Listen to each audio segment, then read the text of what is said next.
Great.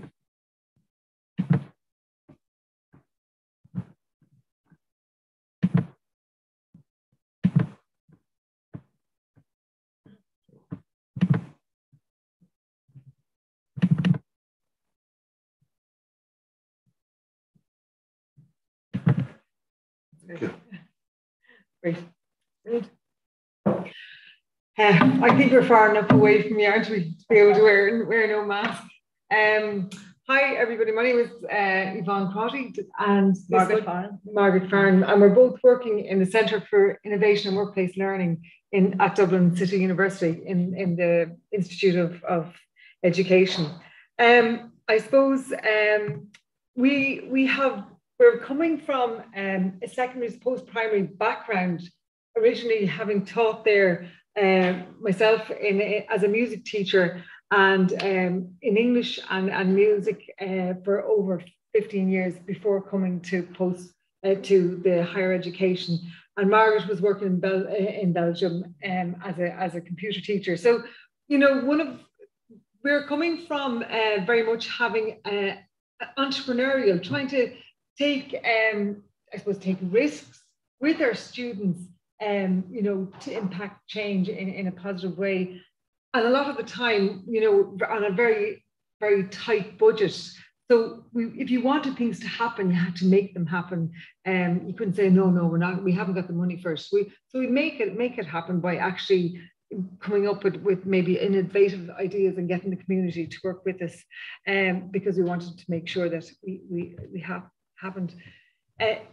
In very, this little slide, I suppose, kind of brings together what our philosophy of thinking, that you have to marry the head and the heart in order to make things happen, to get people where they're at. And because if they're not connected, you don't get into the person, you don't get in terms to get the bigger picture. So this is just a small kind of a joke in terms of, you know, you have to connect, bringing the heart and the head together to make sure that they're connected.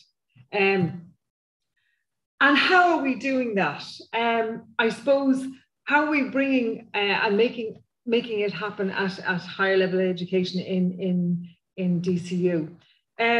Well, as I said, you know, very much our journey has been to make it happen in the past, bringing people, finding out where students were at, what their talents were, what their passions were. And in third level education, it's very much the same. So to find out where people are at, you know, that they don't leave what they're happy and passionate about at the door of the college and say, well, okay, I'm coming to college now and it's all about academic life, leaving what they're really passionate about behind, that we want to be able to marry both of them to make, to impact change in a positive way. I suppose in secondary school myself, you know, art, I loved, music and art were very much things that I really valued, but yet I love science as well. But science seemed to be revered and put on a pedestal more than the others. So why couldn't we bring it together? So this is what we wanted to do, having an action research approach, which Margaret will actually talk about, because it is possible to have the quantitative and the qualitative side by side. It's just as important. So how do we do this? And this is just the whole thing. This is a Shakespearean quote. It's the stars. It's not in the stars to hold our destiny, but in ourselves. It's within us. So what do we have? And it's to find that out from our students. I'm just going to. So because it's just more than numbers. And how can we show that evidence in a rigorous way? How are we doing that because the whole idea of creativity being important and making sure that we document that change. So how are we doing that? So who are our students? Well, our students are students from all over, from all walks of life. They're from healthcare, finance, schools and government, medical, principals. So they are from all walks of life. So it's important to get them where they're at. They come in all with their own views and their own contexts. And what are we doing to help them improve their practice? So it's about looking at themselves and exploring what they value. Why are we doing this? Well, we're doing this just to make sure that we have scholarship, to make sure that there is a systematic way, okay? Just to find out, explore themselves, to find out what it is that they need to change, to understand what it is that they need to change and create in order to transform their lives. We use different approaches, multimodal approaches. So in terms of it's not just one-dimensional, it's the creation of open resources, videos, art, in terms of could be an interactive PDF, but it's art, and you'll see that further on. As I said, exploring themselves in order to understand what it is that they need to change, to create something in order to bring about transformation.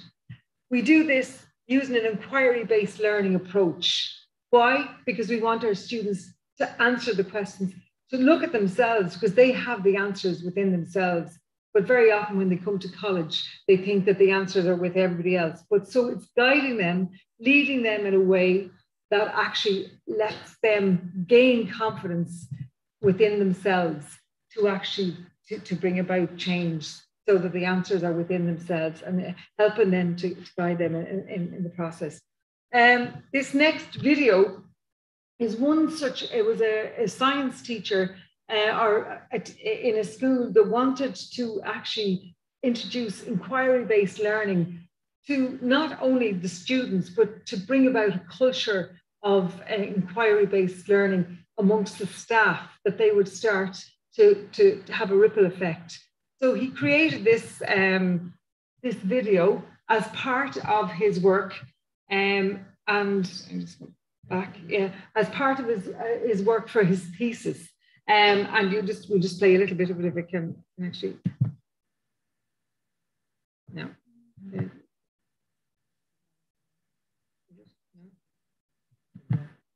Okay. No. Yeah.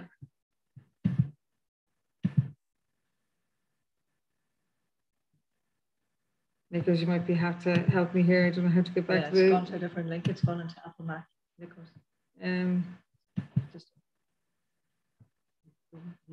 It's gone into a different file. It's gone over to the iPhone. Oh, there. That is there. Oh, yeah. Yeah. Not yet. It's fine. We'll just have to. This is one. Okay. This is a student actually, that she's a science teacher, and she wanted to do this.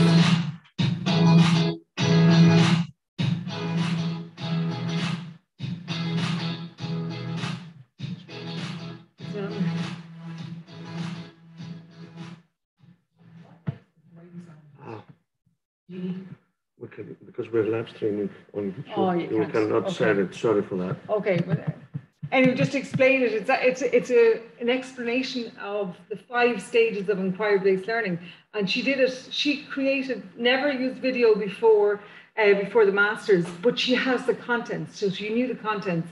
So part of what we were doing was to actually help her to put the skills together, to actually learn the skills, because she was the one that was in charge of her own creativity and help her to create her own resources. And lots of the work that we do is to help students using an action research approach that Margaret will talk about, to actually come about, to research and take action to improve change, or to bring about change within their context, to make their own resources. Why? So that they can share them openly with others and with their colleagues, with people in their context, to bring about change. So Margaret, I'm going to do it. Okay, so we talked about inquiry, that idea of what is inquiry? Inquiry is a systematic investigation into a problem. John Dewey, great educator in the States, brought in this idea of, education has to be inquiry-based. And the inquiry-based was because he saw it as not just an abstract, that we can't just come to knowledge through abstract means, but it had to be practical, that it had to be real life, real experience, rather than just talking about something. So this has been, his background was science. So this idea of inquiry-based learning is being brought in. And so at the heart of action research is inquiry. It is about a teacher inquiring into some concern or some problem in their own classroom. So action research is that systematic inquiry into practice, but making it public. We can reflect in a corner about our own practice, but we don't have to share that with anybody else. In action research, in order for it to be research, it has to be shared and made public. So there are different types of action research approaches. And again, these are just some places where it can be carried out in different contexts. But what are the key characteristics of action research? It's a study in social situations. You know, we've got this, what Donald Schoen once talked about is the high ground and the swampy lowlands. And often in the universities, it's high ground research, where it's almost assumed that people in universities create knowledge and then the teachers simply apply it to practice. However, in an action research approach, it's the realization that knowledge, that what kind of competent knowledge is embedded in good practice. So it's taking that good practice and saying, well, this can be created into theory as well. It's about not just the literature, but it's about the teacher's own practice and carrying out investigations and studying their own practice in a systematic way. It's not an ad hoc approach. You have to go about coming up with your question, gathering your data, bringing your findings forward. So it's systematic. It's social situations. It's about quality of practice and research. It's collaborative and participatory. So you're not going in to carry out research on other people. You're actually carrying out research with others. And those other people may very well help you to come up with a question. So you're participatory, and there's a different, as Yvonne mentioned, hugely different types of methods. It's not just qualitative. You can use different quantitative, multimodal approaches in action research as well. So in any kind of research, you've got this idea that it's an inquiry. You inquire as part of research. You're disciplined. You go about it in a disciplined way. You have evidence. You collect data to show evidence of the improvement. Systematic. The difference is that with action research, you also have to carry out some action. So, for example, you're trying to intervene in a situation to bring about an improvement. You're trying to, you're motivated to change. You're motivated to bring about some change in practice, and you're committed to some kind of action. So action research has both the action and the research in it. There are different models of action research, but what one often finds when you carry out action research is that it becomes more than a model. It becomes actually a way of life. It's how you normally then think about things. So Kurt Lewin originally developed this idea, or was seen to be the person who coined the phrase action research. But his idea was that it was stages of planning something. You plan, you act, you observe, you reflect, and you go back in. So you can see there different cycles. So you go in and you reflect on something, and you go back in and say, I'm going back in now with a different kind of question.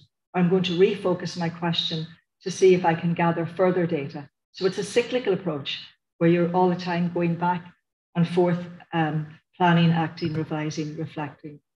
Other ideas, larger models, other models, for example, John Elliott. And Elliott, again, brought a lot of the action research to teachers in the UK. But again, different approach. He talks about reconnaissance, going out into the field, gathering data, coming up then with a question. But you can see in action research, the literature is important in terms of but it's the concerns of people in the practice as well that may very well come up with the research. Stringer did a lot of action research in community type settings. And his idea was that phases of action research would be you look at something, you think about it, and you act, but you're always the time gathering data. So Yvonne mentioned the head and the heart, and I think you're looking at it, yes, you have to have your head on, you have to do your systematic, but you're working with others, not on others. So it's much more of a participatory approach, if you say. If you want to look at this part, as part of at this stage, I suppose over 200 students we've actually supervised, but what we've done is we've created resources.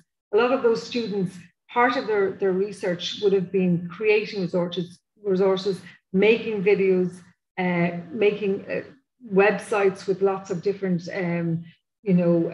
resources for their contexts in terms of teachers to use. So it was harder to use these models and to try and fit something that didn't organically seem to fit well. So one of the things that I did was to actually create a model, but an approach really more than anything else, that looked for the students to be able to follow and to write naturally, scholarly, but naturally. So one of the things that I did was to create what was called an educational entrepreneurial approach to action research. And that, as I've mentioned earlier on, involved 4 stages: looking at the person, so exploring who they were, and in order to know and understand what it is that they had to do. So they were exploring themselves using systematically recording in reflective journals. So it was an action research approach, but this was the educational entrepreneurial approach, which took these 4 stages: exploring who they were, writing journals, finding out what did they really value, what were they passionate about, documenting the process, looking at their culture of which they were a part. So it's okay going into you might go in and want to change the world in your own context, but you have to look at the culture of which you're a part and say, well, you might value something, but they might value something completely different. And it's not fair to be, at odds. You can't go in and change. So you have to work with people, and you have to really, I suppose, respect where they're coming from too, and work together. And sometimes it might mean that you actually say, hold on, this is not for me, because my values and the values of the culture I'm a part are incongruent. They're not working together. So a lot of the students, they explored their values, they explored the values of the culture and of which they were a part. And also they explored the literature. So there was 3 parts to it: the exploration, as they systematically documented the process through reflective journals. And that was really important. The whole idea of looking at, so what were their values? Having that respect for others, and finding out what it is that you are passionate about, work culture. And they were using the values then as guiding principles to know exactly whether it was to sit well. And in order to understand, which is the next phase, the commitment that was needed to change something or to work with people in their context. And what could they do about it? So they're looking at their own skills and seeing, okay, you know what? I know exactly this is somewhere that I can actually input and give a change and be able to change. All the time, reflection was part of that process. And then this is the 3rd phase, which was creating. So they would create a video, but it wasn't a case that they just created a video or a resource, whether a website or an articulate, resource, whatever it was. They had to work with others. They didn't go on their own. They had to collaborate. They co-created something. So if they came in and they were working with a group of teachers in their own context, they just didn't go on and make it on their own. They asked others. They worked with others in order to bring about change, a much needed change that was within their context. So it was a cooperative learning, okay? And they were using, it was an innovation in it. And that was part of that entrepreneurial, taking a risk, whether this would work or not, but working with others as they did it in order to actually bring about the last bit, which was transformation. So in their actual, write-up for their thesis, they had to show evidence of that. So they were, what evidence was it to show? The evidence was in the reflective journals or in the interaction from other people, the documentation of that. And so all along they showed the evidence of it, the write-up, how do they go about it? How do they go about making these resources and sharing them? And what was the evidence? All along showing the evidence. And that was showing the rigor and the validity of the actual process.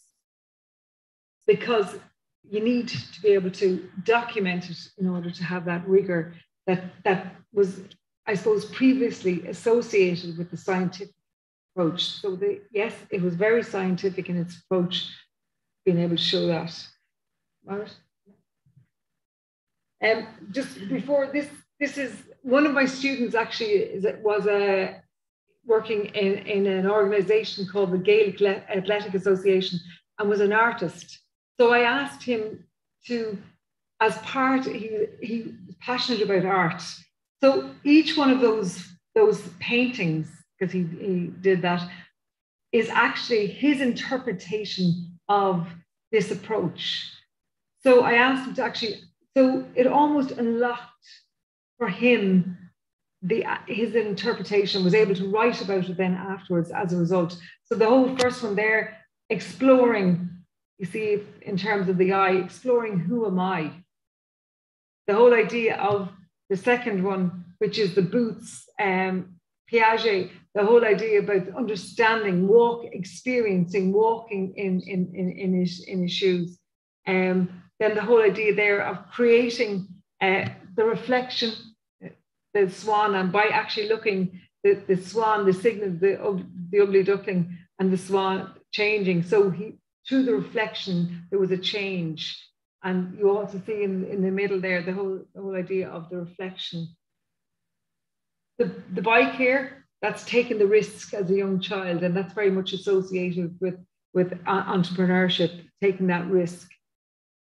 There's this one here in the middle, the bottom is about high, you have a man jumping up to catch a ball in Schlitter in an Irish hurling game. And the whole idea was the high risk, the high standards that he would have, that's his way, that in many ways that we still have to achieve these high standards, even though we're being passionate and we're doing what we love. In this research, there's still high standards to be achieved.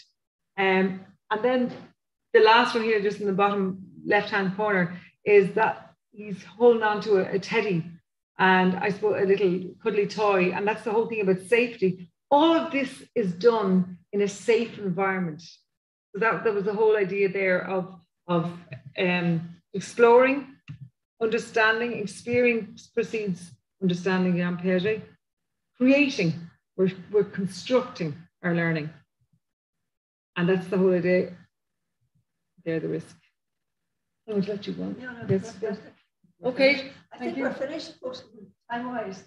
That's our presentation. If anybody's any questions, any questions or anything about inquiry or action research or anything. Yes, Rosa.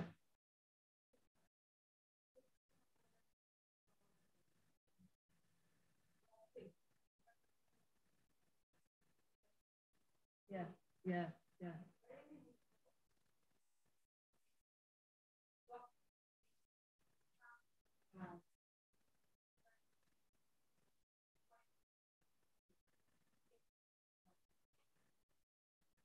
Represent. Well, his whole thesis is about that. It was almost like he used the images to decode. It was only when so a lot of us would reflect and might write something. It was in the drawing, that he suddenly realized, oh, that's what that. So we analyze by actually, somebody else might do it by figures. It was in the drawing that he started to interpret and unleash this. Yes, yeah. I'll send that over. Yeah. No, not at all.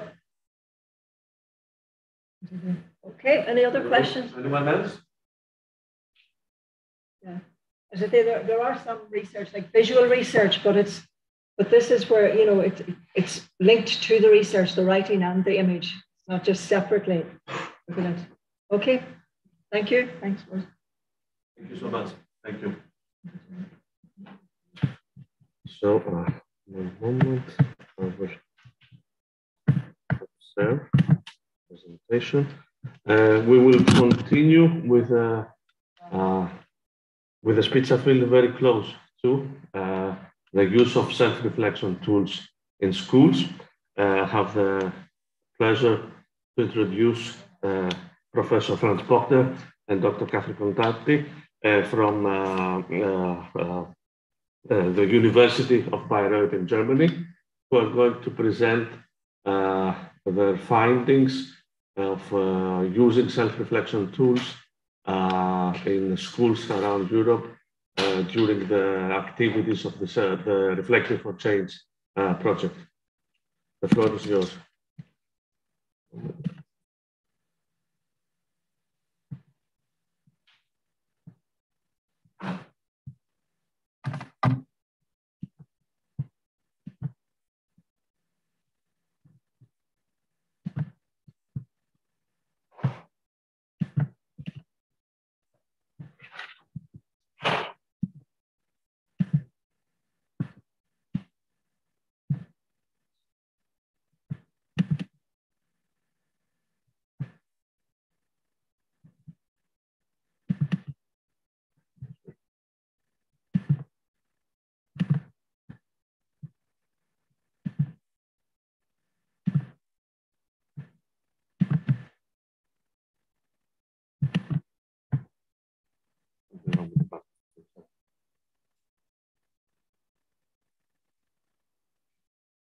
Okay, thank you very much.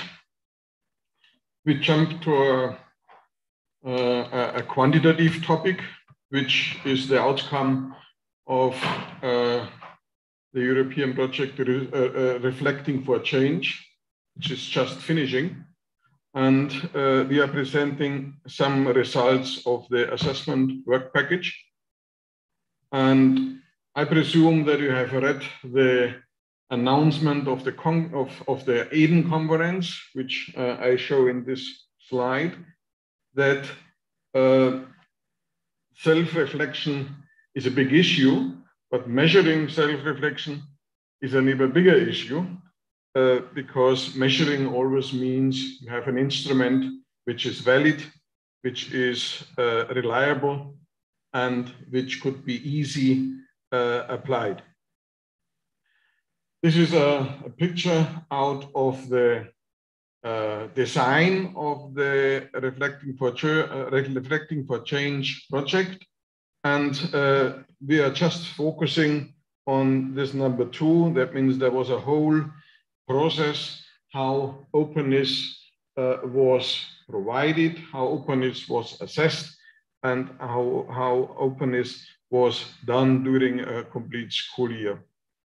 Of course, I cannot go into the detail here, but I would like to start showing you the idea behind the opening of schools, which in our vision focused on 3 major columns, which is the management level, the process level, and of course the level of the teacher professional development, because the teacher are the main player in in opening the school, which without a teacher it's not possible. So this is a model, and you may know that in the pedagogy, in the field of pedagogy, there are thousands of models, and most of the models die when they are applied in the practice. And this was our first task, to really make sure that we are measuring what we are promising. And here you see the data or the analysis of 500 schools filling out a questionnaire, and the questionnaire was applied, or the responses of the questionnaire were applied to a factor analysis, and you immediately see, wow. If I would give you a paper and pencil and you create 24 items to measuring opening the schools, and we would apply this for 500 schools, and we would do a factor analysis, and you would immediately see a mess. But here you see it's a very clear structure. You immediately see all these items which were designed for process level are loading or one-on-one factor, just two minor cross-loadings. The same is the case for the teacher development level. Again, all these items are really loading on one factor, and the same for the management level. That means we can assure that we are measuring what we are promised to measure. That means the measurement instrument is really intact, and we can use this or apply this when we are talking about opening schools. And of course, it's not just the analysis. You have to convince external reviewer that your model is a model. And we just published this. It's now in press. It should be released. It should be printed within next days, where we showed to external experts the way how we think openness could be measured, and it was also accepted by external reviewer. So let's go into the detail. First of all, when applying this model, you get some numbers. That means you get some distribution. And when you apply this a second time, that means 1 year after, and then it's interesting to see what's going on. And you immediately see there is a shift toward a positive direction. That means the openness of a school was bigger or was better or improved during a school year when participating in this specific European project, Reflecting for Change. Going into more detail, as you remember, I had showed you in the slide before, we have 3 distinct columns, and let's see what with these 3 distinct columns is happening. And you immediately see there is an increase in all 3 columns. The time gap between pre and post test was about a school year, which is challenging enough to do it in this way. And of course, when you look further into the detail, here it's the correlation between the pre-test and the post-test. And this figure is not a surprise, because you see, as more open a school is when a project is starting, this school is even more open after the school. That means there is a positive correlation. There is also another way to show this. Oops, where is it? Oh, okay, it's not in here. But here you completely see that this is a consistent process to opening the school, and it requires several inputs to further opening a school. So, and even within the time scale of the project, we had the chance to monitor 2 school years. That means we had a pre-test, a post-test, and a post-test. And you immediately see, of course, there's an increase in the first year, but if you go on, the increase is really going on. That means the increase, the openness could be, a school could be even more, or a region, a more open level when the intervention is going on. So this is one thing of measuring the openness. And of course, for us, it was very of big interest to see what is the effect, not on the school, what is the effect on the students within the school. And Katrin is taking over now.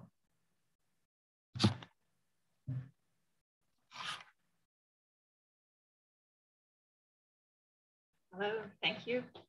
I focus on the effects on students.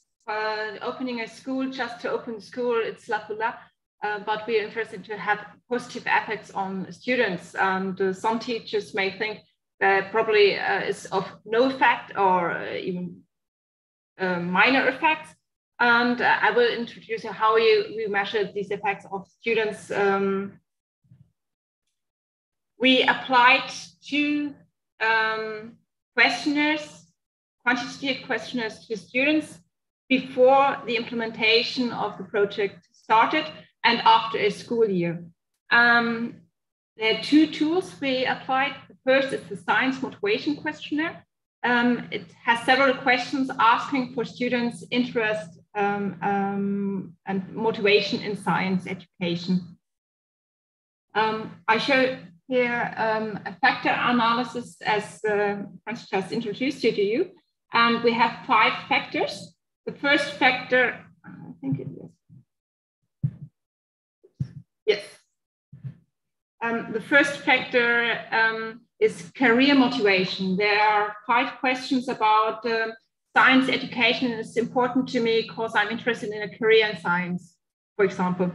The second factor is grade motivation. School grades are important to me, or I'm thinking about how good I am at school or in science education. The third factor, I'm interested in it very much, is self-efficacy. How much students believe it's not the teacher, but it's their own efficacy that makes them better in science. The fourth is the intrinsic motivation, that they just feel interested, motivated to learn science because of their own inner motivation. And the third is self-determination, that they feel that they have the chance to work within education, but they're not educated, but they are learning. And this data is not from the development of the tool, it's real real data from our Reflecting for Change project. And you see there are very distinct factors. This tool is really working. We know it works because we apply it for years now.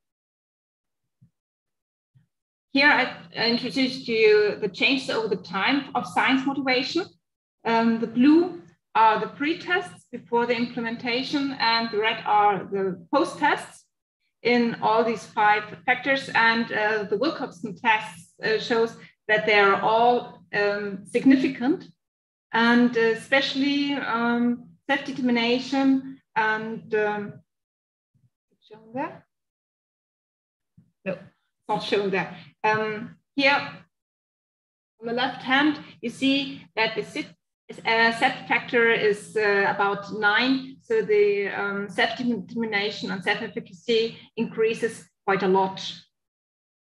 Well, other teachers may say, I'm not interested in science because I'm the English teacher. I do not want to spend time to open school, to give my children, my students, the chance to take part in open school outreach teaching, because it's not English. Well, that's why we applied the second test. It's the school motivation. It's new. We just published it. It's based on the science motivation, but it's asking about more general motivation. All about learning at all. And we have 4 factors here. It's a self-efficacy, the grade motivation, the intrinsic motivation, the self-determination. We do not focus on career motivation in this questionnaire, because we really want to know how are they motivated to learn at school. And you see again, the factor analysis is quite well. In this project, we found that self-determination here did SD9 loaded in self-efficacy, but I do not care about that. It's worked. So this tool really measures a school motivation, learning motivation. And the changes over time are similar. They are all significant and powerful. The blue is the pre-test, the red is the post-test, and they all increased within time. So is this really based on the school development? Are the students really more motivated because the school, their teachers took part in Reflecting for Change projects? For this, we did a correlation, and I can show the correlation with the scatter plot. And the higher the line is, the more two tests correlate. The first three here above are the three SRT factors. The first three lines are the SRT factors, management level, project level, and teacher development level. Of course, they correlate with each other very strong, but they even correlate with the science motivation subscales. Similar we did with the school motivation, and here the correlation is even stronger. And to give a better view, we do not go in detail and have a look subfactor to subfactor, but we take the mean scores of both the SRT, the self-reflection tool of the school, and the mean score of students' motivation and science motivation. And there we get this scatter plot, this correlation. Here's the Spearman's row correlation, and it's highly significant with a high correlation coefficient higher than 0.3. So there's really correlation power. This correlation is really meaningful. When the school develops and gets more open, students' motivation really changes. And again, you see this with this increase, the more on the Y row, it's the SRT, and on the X, it's the school motivation or science motivation. And the more school opens, the more students get involved and motivated. Your take-home messages. Opening of schools is possible, and it can increase even keeping on making the school more open.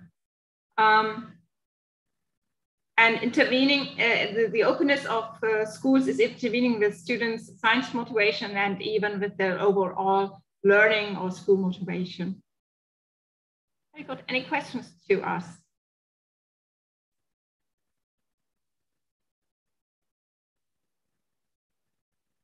Yeah.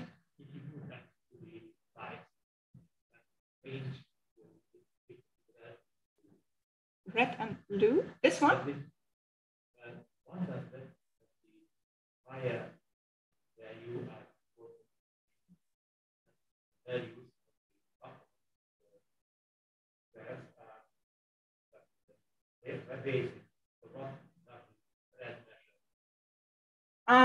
They're always the black line is the mean score of all students. This is the mean, and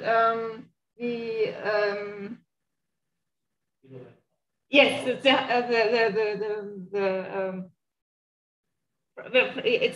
like this curve. This is the center, and this is the curve, and then we have some extremes that did not change or did not. Yes, this was the word. Yes. Yeah, this was the word. So, thank you.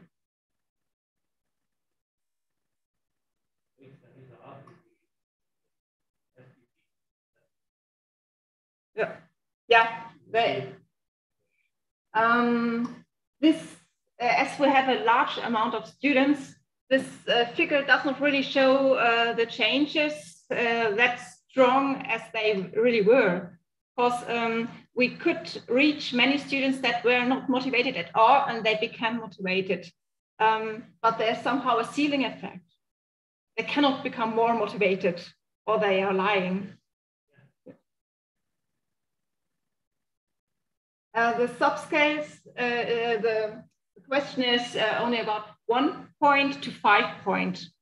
And you see that many students were about 5 points. And so the increase has a ceiling effect. And we have difficulties to show it in the figure.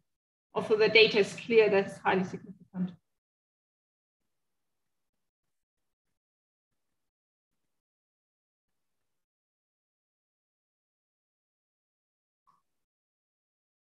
When there's no question, thank you.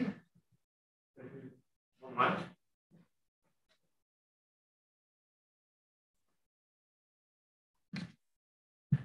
Thank you for that.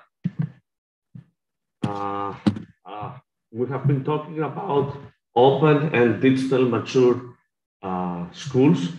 One of the major issues that schools are facing regarding the digital skills of the students, let's say, is cyberbullying, cybercrime. And let's say that the next keynote speech will shed light on this issue with another perspective, how we can understand cybercrime, the Rayola perspective. I'm very glad to introduce Dr. Gregorio Lopez from the Camillo Pontifical University in Spain. Just a moment to close the other presentations.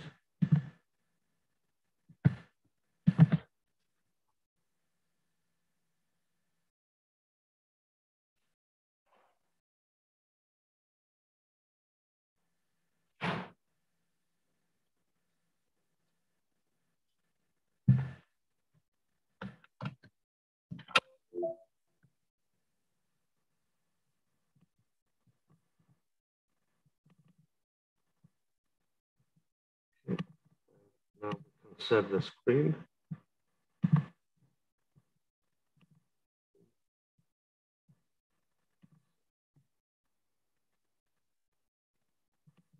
Dr. Lopez, the floor is yours. Thank you. Thank you very much, Nikos.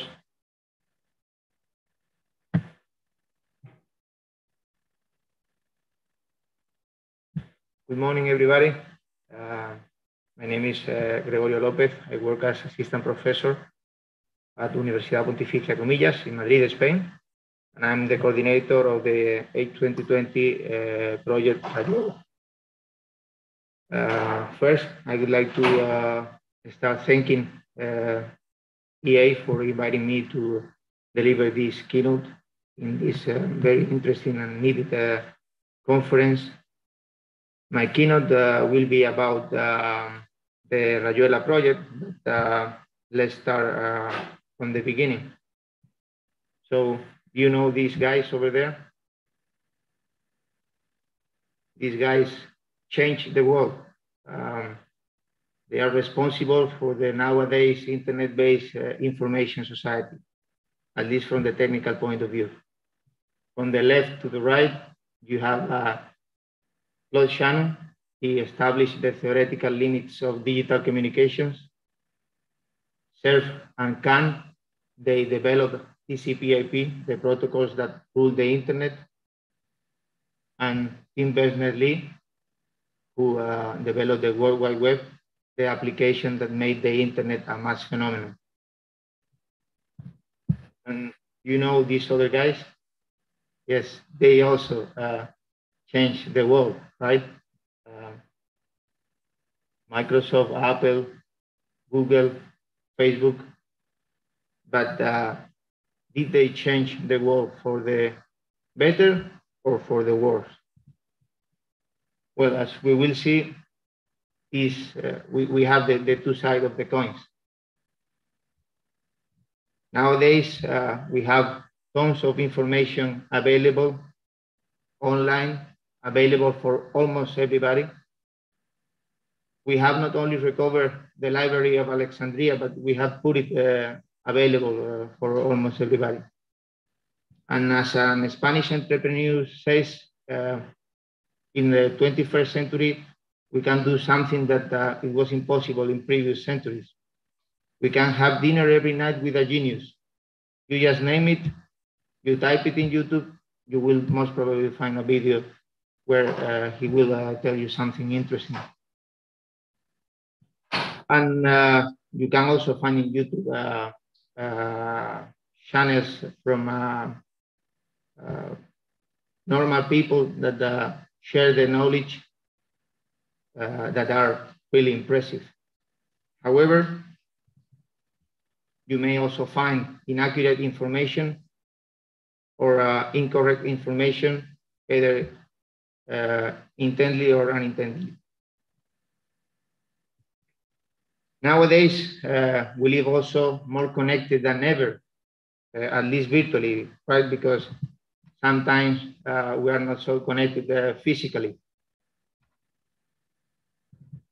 And we have the chance to get to know people from all over the world, from different cultures, which is so enrichful in such an easy way, right? However, it is also possible that you find some people who are not who they say they are, or who will try to hurt you.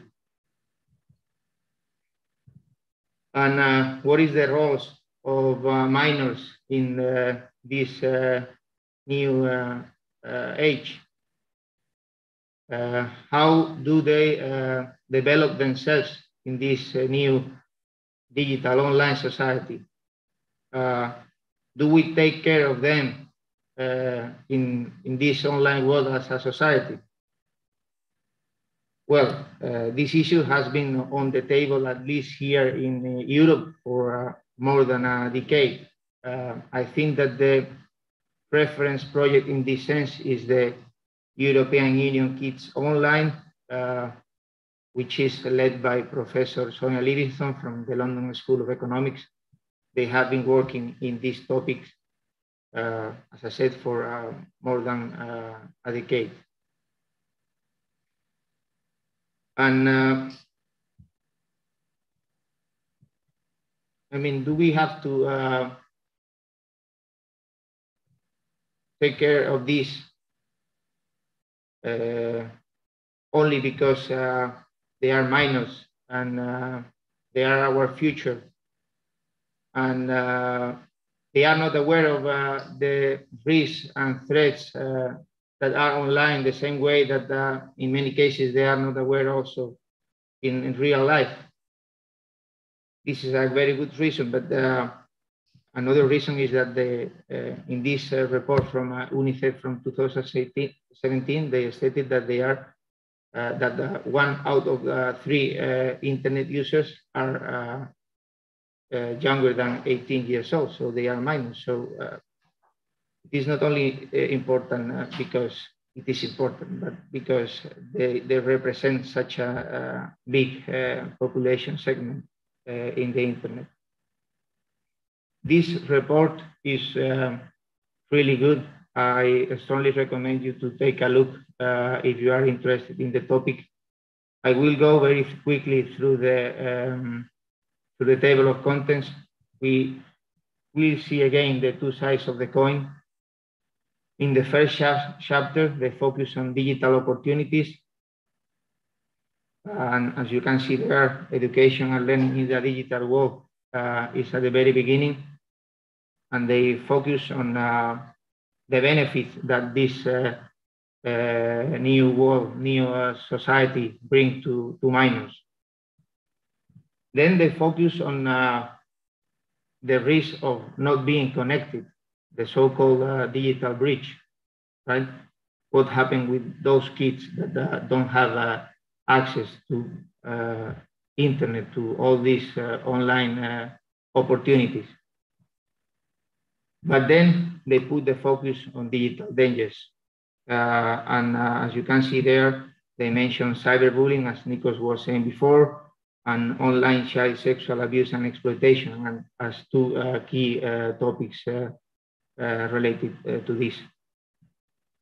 Finally, they focus on kids living online, and as a kind of conclusion, they try to define digital priorities, and with the aim of harnessing the good and limiting the harm. So let's do our best for the head of the coin and to avoid the tail of the coin, right? And then COVID came, and the lockdown, and we were in self-isolation for a very long period of time. So we didn't have a chance. We have to move our life online, whether you want it or not. So how this situation affect minors? Well, we may guess that badly, right? But how and how much? Here you can see a figure from Statista.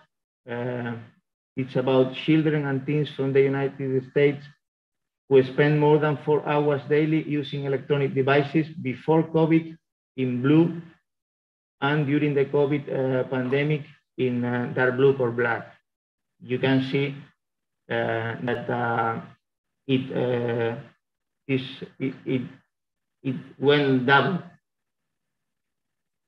and which is something reasonable, right? Because they were doing homeschooling indeed.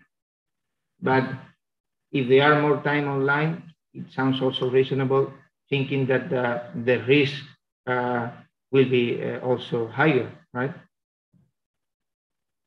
And the Joint Research Center published a report on this recently, and I will go through some interesting data that is included in this report. Regarding cyberbullying, they found out that among the children that have already been victims of cyberbullying, nearly half reported an increase on the phenomenon during the COVID crisis. Regarding disinformation, 3/4 of children have reported encountering disinformation. This is 75%. Regarding exposure to violent or gory content, at least half of the children surveyed reported to have seen gory or violent images in all countries, except from France. In France, it was a bit lower than 50%. And regarding personal data and cybersecurity, here, I mean, the results are pretty good. 2/3 of youngsters across countries reported their devices never got virus or spyware. Just 1/3 reported that they suffered that. But if we think calmly about this, if you know that you have a spyware, what about the spyware, right? If you discover it. I would like also to share with you some data from Fundación ANAR. They are an NGO in Spain that support minors. They have a hotline.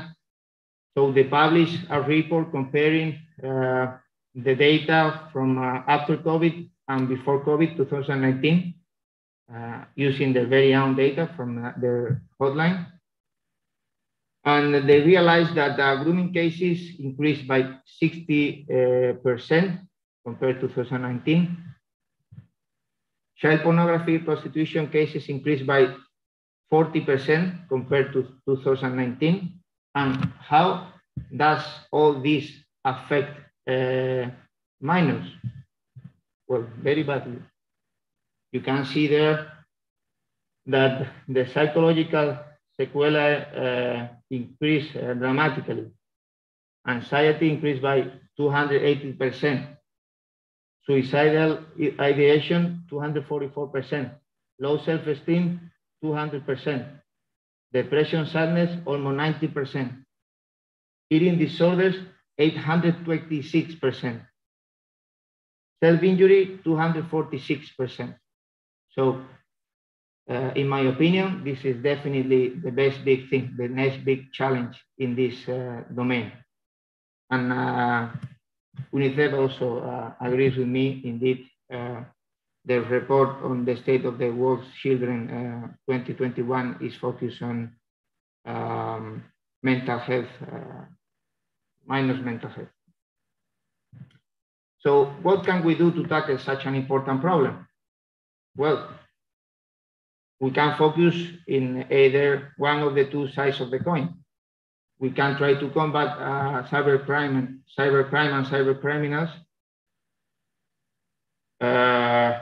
or we can focus on minors and try to teach them good practices online and try to mitigate the effects of all these risks and threats by trying to identify risk profiles so that we can put measurements to protect them in advance.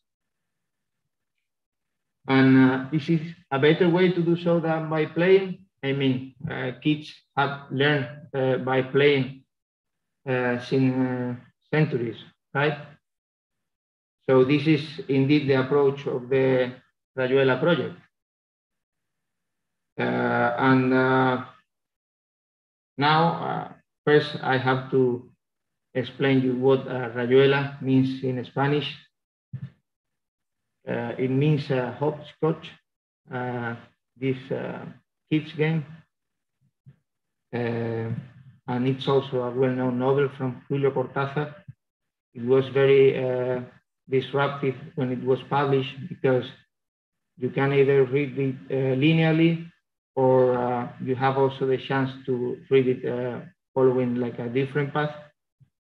So it was very provocative at that time because the reader was more active than ever since he could at least choose whether he wanted to read it linearly or following the alternative path. And the story, of course, changes. So, Julio, have you ever played this game yourself? You know how to play? Julio Cortázar explained it also himself in the novel. He says that it's played with a pebble that you move with the tip of your toe. The things you need, a sidewalk, a pebble, a toe, and a pretty sharp drawing, preferably in colors, like the one in the slide. On top is the heaven, on the bottom is earth. It's very hard to get the pebble up to heaven. You almost always miscalculate and then a stone goes off the drawing. But little by little, you start to get the knack of how to jump over the different squares. And then one day you learn how to leave the earth and make the pebble climb into the heaven. So this, as we will see in the next slide, is related with our project. So what do we want to do in the Rayuela project? Well, in a nutshell, we want to develop an interactive story-like video game that with two purposes. First, to teach and train minors good practices online. And second, we also want to gather the data coming from the video game to analyze it, to try to identify risk profiles so that the law enforcement agencies participating in the project can develop public policies and measures to protect them. In order to achieve this goal, we count with 17 partners from 9 European Union countries covering the main geographical areas in Europe. We have 3 years, just 2 ahead of us. And we are very proud of that we come with an interdisciplinary team. We think that it is impossible to address a problem like that from a different perspective. So we come with law enforcement agencies, psychologists, anthropologists, sociologists, philosophers, lawyers, educators, and computer scientists and engineers. So how do we plan to achieve this goal? What's the plan? In this slide, you can see an overview of the work plan of the project. So first, we will start carrying out a thorough research on the main human factors affecting the cyber crimes that we consider in the project, namely cyberbullying, online grooming, and human trafficking for sexual exploitation purposes. This is on the top of the slide. And we will also,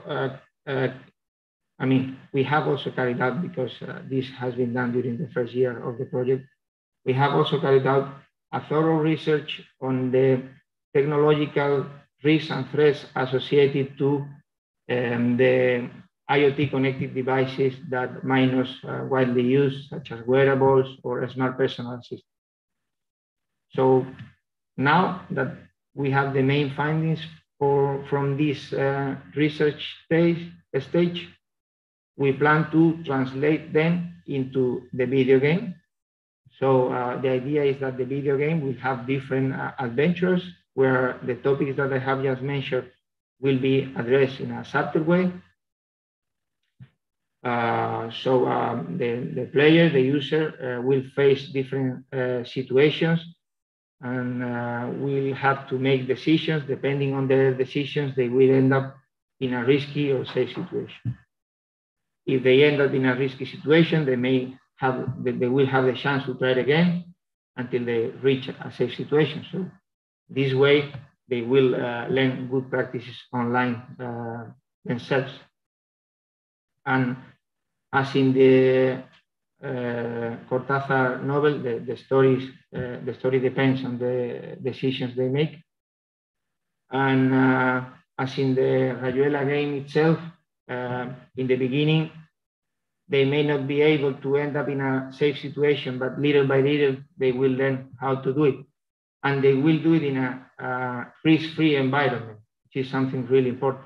So we usually put the analogy with the flight simulators for pilots. They learn how to fly an actual plane in these flight simulators without taking any risk, but what they learn is useful for them in the real world.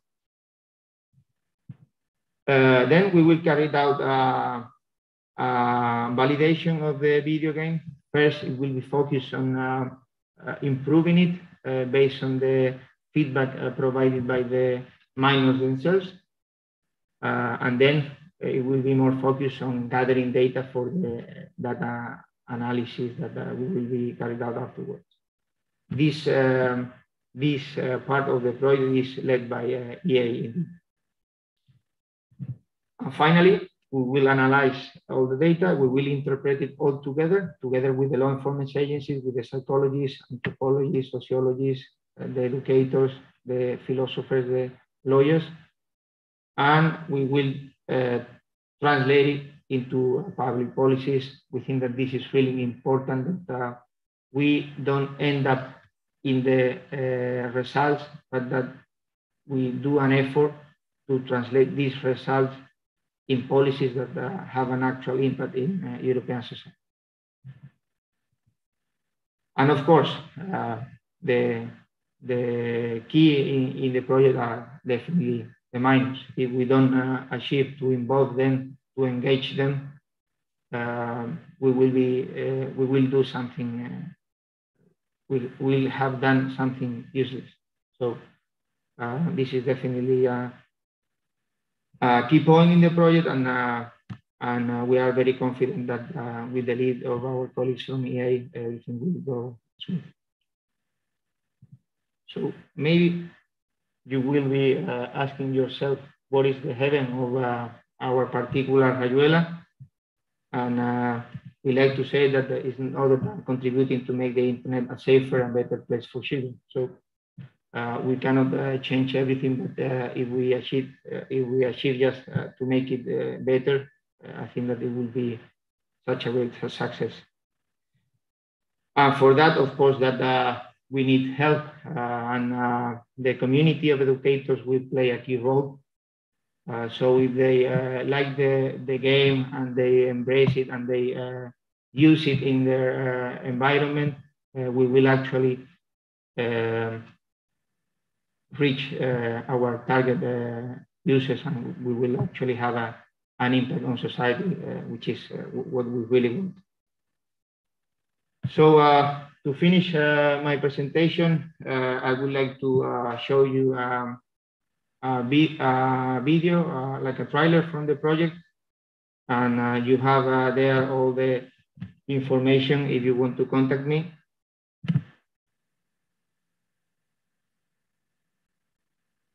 And if you want to get involved in the pilots, you can contact my colleague, Stefanos. His information is also on the slide. So I think that we are sharing only the screen, right, Stefanos? I will share.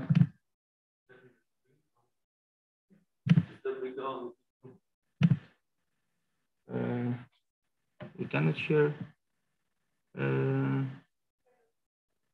Yeah.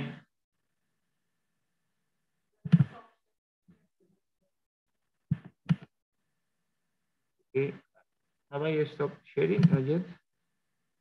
No, you have already stopped sharing. You can now start sharing again. Okay. So.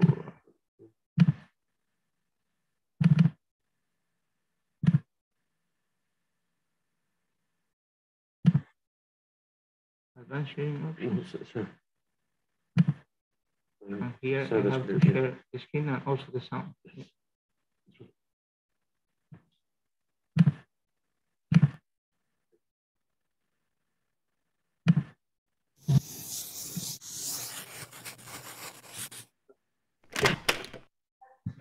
At this point in time, young people are more vulnerable. Sorry about that. Okay.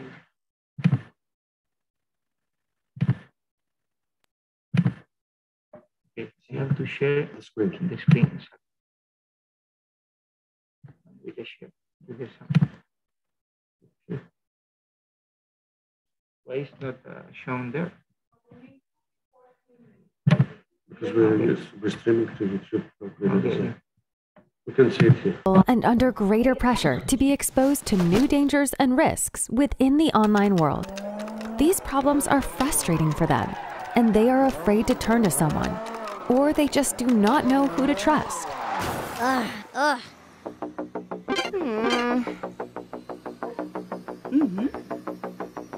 Push start button.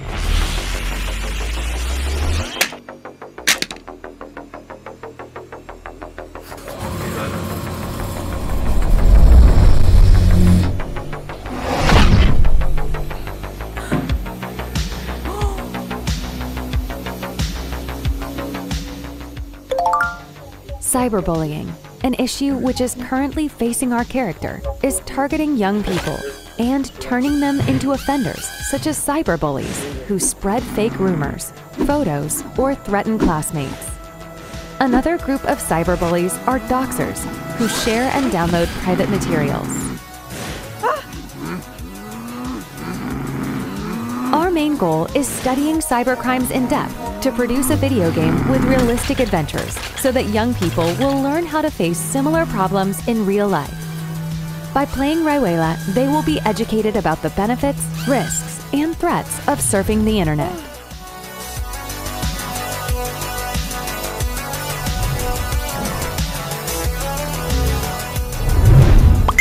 The internet, and especially social media, are a perfect place where young people become the target of online grooming, which means that they engage in an effective relationship with a masked adult. Young people are harassed, their trust is betrayed, and they may be potentially abused. Under the tempting pretext of job offers, young people become victims of human trafficking. This happens online much more frequently than one might imagine.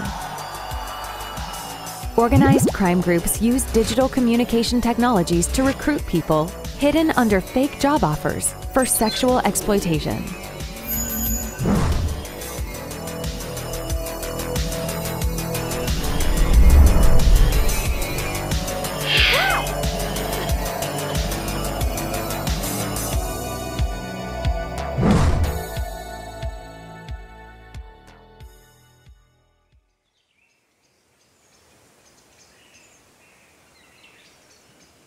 Because the mental well-being and happiness of our children is one of the most important things in our lives. We need to protect them. Rayuela brings together law enforcement agencies, sociologists, psychologists, educators, lawyers, ethicists, and philosophers, computer scientists, and engineers to create a fun way to fight cybercrime.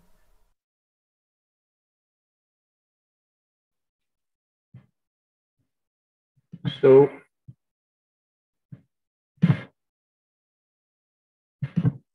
good afternoon, everybody. Thank you so much for joining us in this sighting. So I forget to mention, by the way, that something which is related with a keynote that was delivered yesterday. Of course, that we will take care ethics and legal issues in the project, since are so important indeed. Our experts in ethics and law will deliver a workshop on this this afternoon. And that's all. You have the contact information there. I strongly encourage you to follow us and to join the community. And if you have any question about the project, I will be very pleased to answer. Thank you.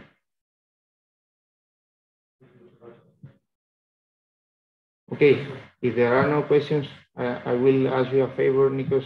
Please let me send a big kiss and hug to my wife Maria, my daughter Emma, and my son Danny, who are watching me from Madrid. Love you guys. See you tomorrow. Thank you so much. There is a question. Yes.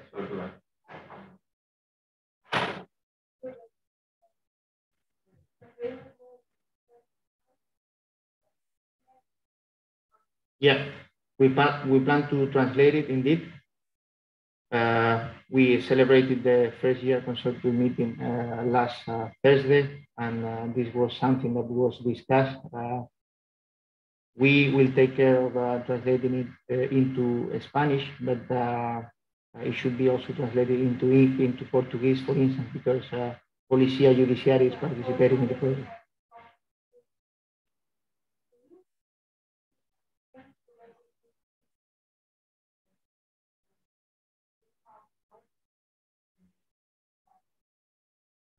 For sure, I will put you in contact with them. Thank you, Rosa.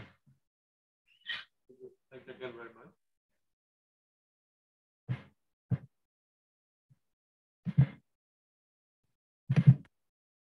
And we continue with the fourth keynote speech for the opening session, the morning session of the second day of the Open Classroom Conference. I'm very happy to introduce Dr. Rosa Doran from Núcleo, Interactivo de Astronomia in Portugal. We have been discussing about openness and digital maturity, and we explicitly said yesterday about how important is providing resources to teachers and students. And Rosa will discuss today about open resources and open education to support digital education. Let me close the point.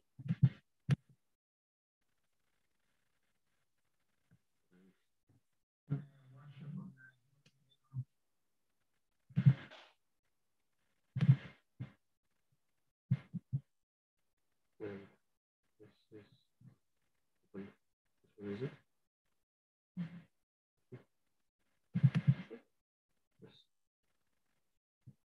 Okay, so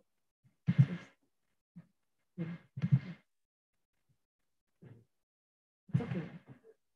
Check on the we have to share the screen from here. The host. Screen. Okay. So, okay. Okay.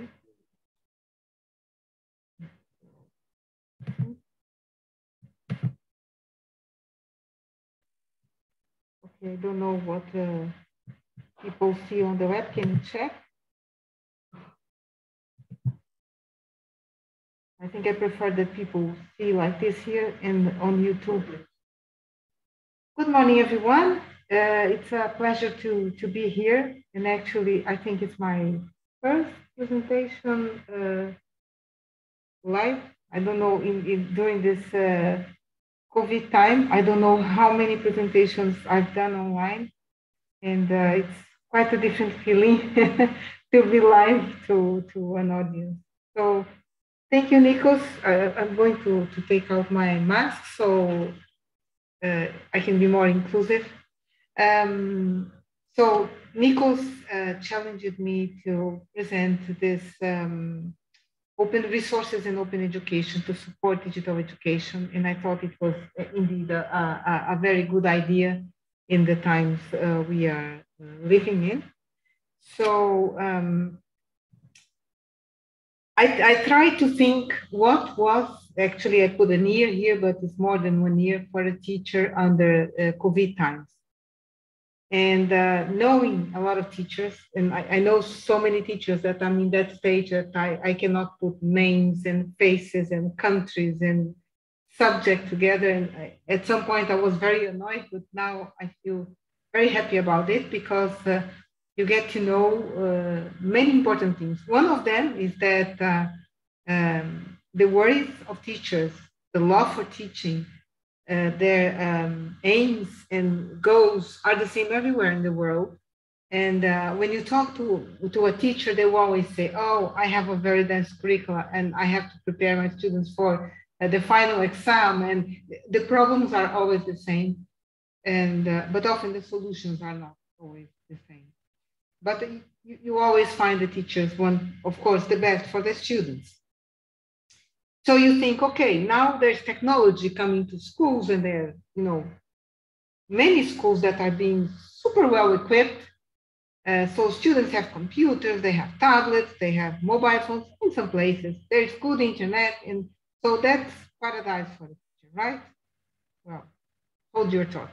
We already saw a little bit in the previous talk, because if children are proficient in using technology, they are not exactly wise in the use, not in the sense of their safety, and neither in the sense of finding the best way for their learning opportunities. So there's a lot to say here. You can also say, oh, now in the era of internet, everything is there. I love when I go to presentation of different projects, because 99.9% of the projects will say, well, we have produced all this amazing material for you. It's free. It's on our website. Just go there and use it. And I've heard that I don't know how many times, over and over again. So it's simple. You go to the internet and just type solar system. Kaboom. Everything I need is there. Yeah, true. But also a billion other things. Oh, okay. So if I search solar system activity, that will be much easier, because then it's just activities that are coming. Yeah, I cut to half, but still I have millions of resources. Oh, okay. Okay, maybe I can go and make it more specific. I went only for 4th grade. Okay, you have cut it a little bit, but still, you still have, some 16 million resources that you have to go through and find out if they have good quality, or if they are actually targeting what I need, if they are using the methodology that I need. We can go on forever. So at the end, you have zillions of resources, and many teachers will opt for the safest route. I have the book, and I'm going to use the book. I stick to it. So it's the safe route. Is it the best for the students or for the teachers? Sometimes yes, often no. Okay. So imagine that I am really into that, and I'm going to go deep into this open resources.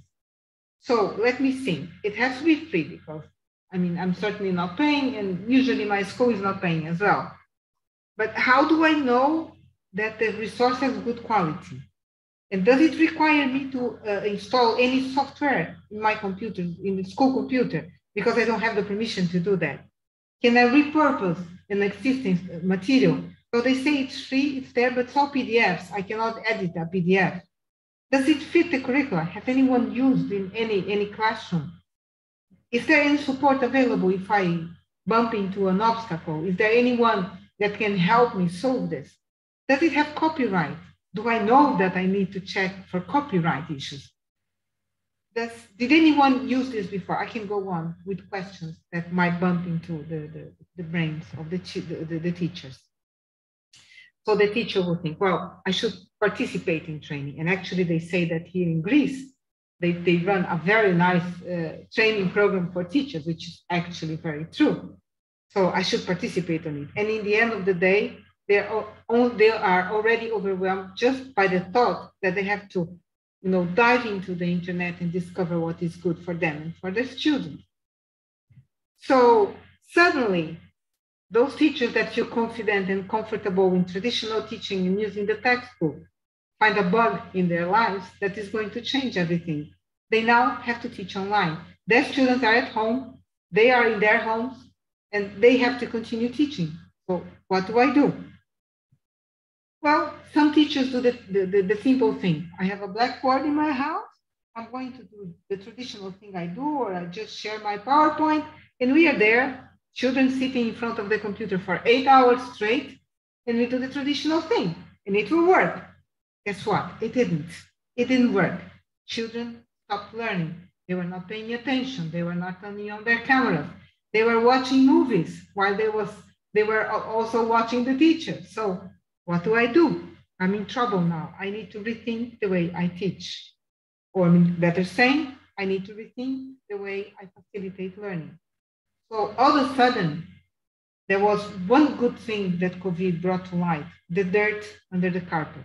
Teachers need training. Teachers need to be proficient in the use of open education resources, on open education practices. They need to become proficient in being, in finding resources, in using resources, in embedding them into their practices, in facilitating learning in a safe, guarded way for the students. So that need was there all along, but people were not paying attention to it because it was not necessary, as it became obvious during COVID time. So, and by the way, this Banksy, I think it's either Banksy or inspired by Banksy picture, was before COVID era, I think. So, how are teachers feeling by the end of the day? Completely overwhelmed, lost, and in need of help. And luckily, there are projects like many that you have been hearing here, with a team of people really willing to support the teachers to overcome these difficult times. So we are very happy to be part of this project called Open Teach. So the logo of Open Teach, I don't know if our coordinator is watching this. If she is, she will kill me. The logo is just the bottom part, not the superwoman or the super person, better saying, to be more inclusive. But Open Teach is really bringing some support to teachers. So it's all about open educational resources and practices, but to support educators to understand how they can navigate the realms of the open educational resources. So actually, there was one slide that shouldn't be there. So it's we are creating a series of online courses, a series of one online course that is composed of a series of modules that will help teachers navigate open education resources. So the first module, it's almost ready and you'll be able to see it soon. It's devoted to an introduction of what are open education resources, what are open educational practices. The second one is about finding open educational resources. It's not going to make the life of a teacher so much easier, but it will trim the amount of resources that they need to actually inspect to dozens or maybe 100 or maybe even 1 or 2 units where they go straight to what they want. So we will introduce a few general repositories where it's easier to find the resources that are sometimes vetted, sometimes retrieved by another colleagues with clear copyright licenses and with materials that you can reuse and repurpose. So there's some quality standards behind it. And also instructions on how to find a specific typology of materials that you need to embed in your different practices. Module 3 will focus on the assessment, on the quality of the OERs. How do you do that? A few tricks that help you understand. If that doesn't mean that the rubric that we will create will be the resources abiding to the rubrics that we will create are good to use. Doesn't mean that the others are not. It's just a matter of making lives of teachers a bit easier. There's going to be a whole module about copyright and copyright issues. Can I use these images in my lessons? Does this belong to anyone? Can I be sued if someone discovered that I'm using this? Is it good practice to show the students that you're using something that doesn't have a copyright license? How do I find things that are free for me to use in my lesson? So this is module 4 for the course. Then there's going to be also some general instructions on how to create your own open education resource, how you compose, how you adapt, how do you repurpose, and what are the types of modes that I can deliver an open education resource, because they are created greatly for models where you don't oblige your student to sit 8 hours in front of the computer. You give them a challenge, you center your teaching, or better, you center in the learning of the student, and you give them the floor to explore the topic by themselves. You just guide them. So you don't oblige them to be 8 hours sitting in front of the computer looking at you. You just give them assignments that they can navigate isolated in their houses, with the help of their parents or not, or exploring the world around them in their garden or in their kitchen, or learning without having to be listening. The other way around, they will have the learning on their hands. So there are plenty of very nice, good resources that you can use that if they are not fitting into your curricula exactly, or in the model that you want to use, you can get ideas here and there that will help you navigate that. There's another one about the importance of sharing, because we find out that there are genius champion teachers out there producing really high quality material, but they are not sharing. And they usually use it, it's on my school site, just go there. I'm a teacher in the northern part of Brazil, in Amazonia, and I want to find something about the phases of the moon. Oh, it's easy, it's in my school. But my school is just one of the 10,000 schools in Portugal, which are just a few schools in Europe that it's just a small percentage in the world. How will that teacher find it? So sharing, it's important, and know how to share and where to share so others can properly use your material. How you should collaborate with others, because when we think, two heads thinking together makes things with so much more quality. So teachers collaborating with other teachers, or in a horizontal domain, meaning teachers from the same grade level, but different subject domain, collaborating to create a piece of learning for the student, makes it so more relevant to the student. And if you introduce vertical articulation, where children from different grades are working together, this is even more powerful. And if this is done across schools and across the world, it's unbeatable. Those resources are going to score high in any repository. So this is the community that we want to create, and also invite teachers to become advocates of open education resources. So by encouraging and training other colleagues. So this is the community that we want to create. In module 7, we are going to talk about innovation, instruction, technology in school. So how do I use that technology that is in my school on my behalf? How do I use that smartboard? Because if you are just using your smartboard to project your PowerPoint, you don't need a smartboard. A smartboard gives you the potentiality to do so much more. So what is it that I can do that will actually help, and that doesn't require me to spend months creating something that I don't know if it will work? So we are going to dive deep into this realm of how technology and OERs can actually help you and how you should be using technology on your favor and to help you. If you are collaborating with others, if you are repurposing material, if you are collaborating with your colleagues from the same school or other school, you will save time. Believe me, you will save a lot of time and you will be more satisfied with the results of your students. We also will have a module that is devoted to the creation and repurposing of certain typologies like text editing, video editing, audio editing, etc. So basic digital skills. And here you can find the link for the project.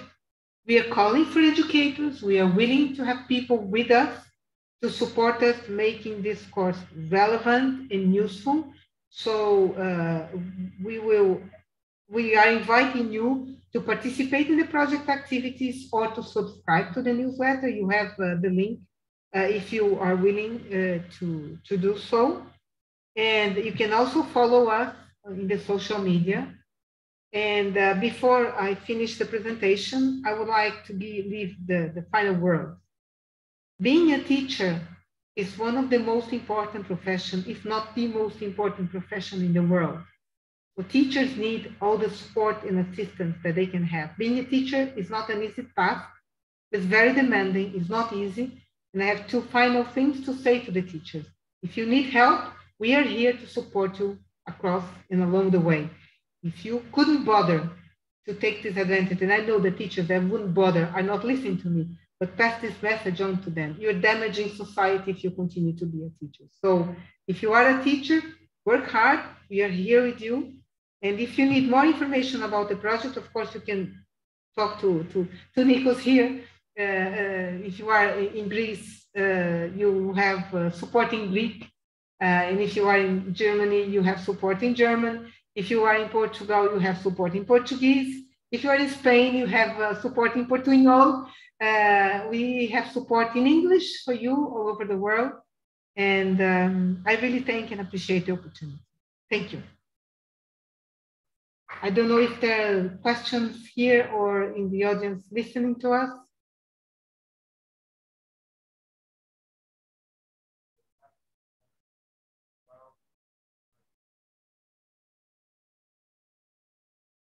We never discussed that, but maybe there is a possibility. Meaning, in other words, we are integrating things that already exist that are good. We are integrating in our course, giving the proper credits. But of course, if I know the coordinator well, and we think about cybersecurity and having integrating, I'm not sure we have cybersecurity in the modules, but we can always try to convince her to open up to maybe one extension to one module or a new module for cybersecurity inside open education. I think she will be glad with that. Yeah.